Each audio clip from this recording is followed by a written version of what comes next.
Sawasdee krub, you're watching Thailand News Today, where we bring you the latest top stories in the Kingdom of Thailand.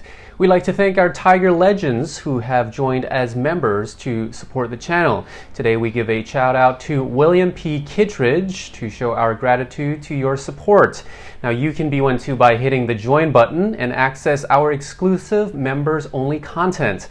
Alright, on to the news.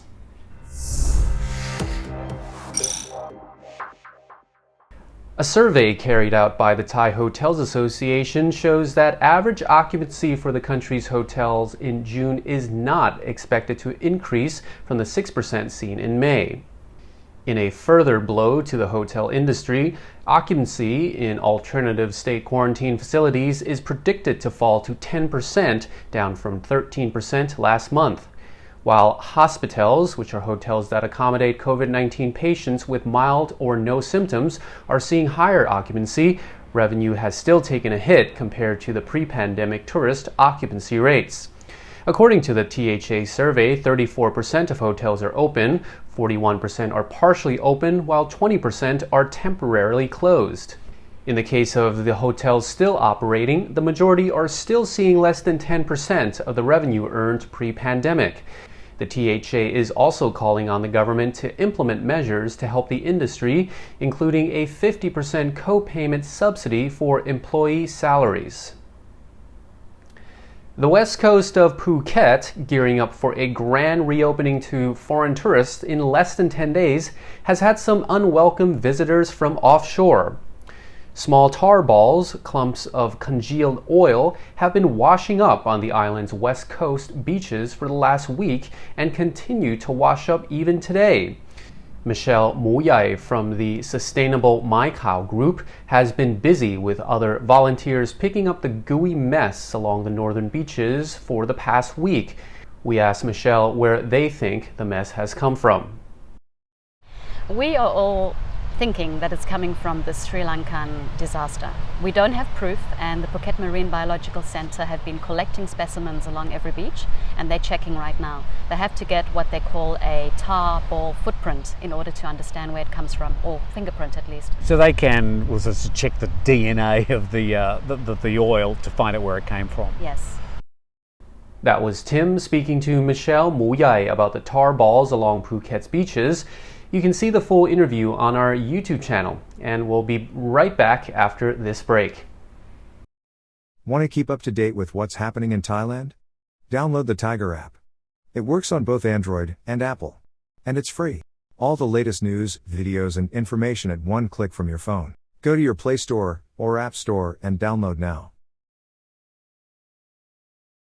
While we're on the southern island of Phuket, officials today announced a sixth death from COVID-19.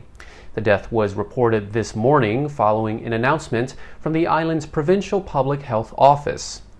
The patient is the fourth Phuket person to die of COVID-19 in the past 3 weeks. Again, officials have not provided any information on the deceased, as has been the standard practice with the last 3 COVID-related deaths. The island has had 705 in the latest outbreak since the start of April. Phuket is poised to reopen to international travelers as a pilot program for the rest of the country starting July the 1st.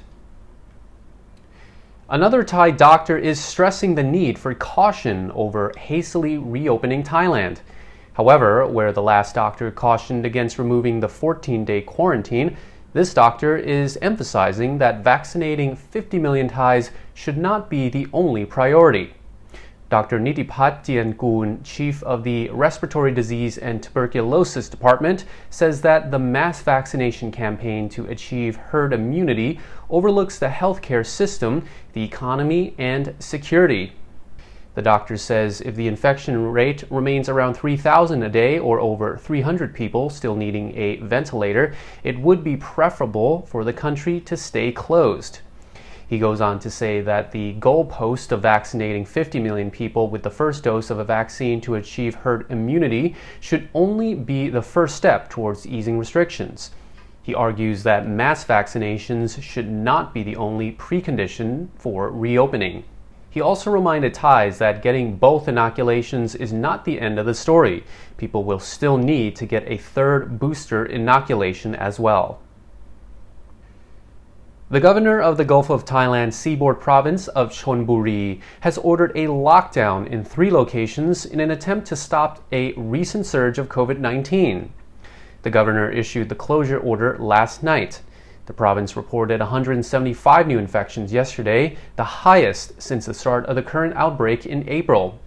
The 3 locations are construction, worker camps, and an entire street.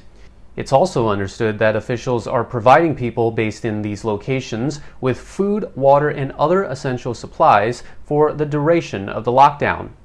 Residents who test positive for COVID-19 are being evacuated to hospitals or to field hospitals. The lockdowns come as the popular tourism destination of Pattaya pushes for approval to reopen to international visitors from August the 1st. 3,175 COVID cases and 27 coronavirus-related deaths were reported today by the CCSA. Since April the 1st, the recent and most severe wave of infections, the CCSA has recorded a total of 192,443 cases, including more than 30,000 at Thailand's overcrowded prisons. Out of the new cases reported by the CCSA today, 140 were found in Thai prisons. The last week has seen a rising trend in new cases, most in Bangkok and adjacent provinces, and in the south, particularly in the southernmost provinces near the Malaysian border. And in today's You Know You've Been Living in Thailand story, a wild elephant broke into a home in Prachuap Khiri's Hua Hin district yesterday, breaking through the wall and poking its head into the... To stay up to date on the latest news in Thailand. Thank you so much for watching, and Sawasdee krap.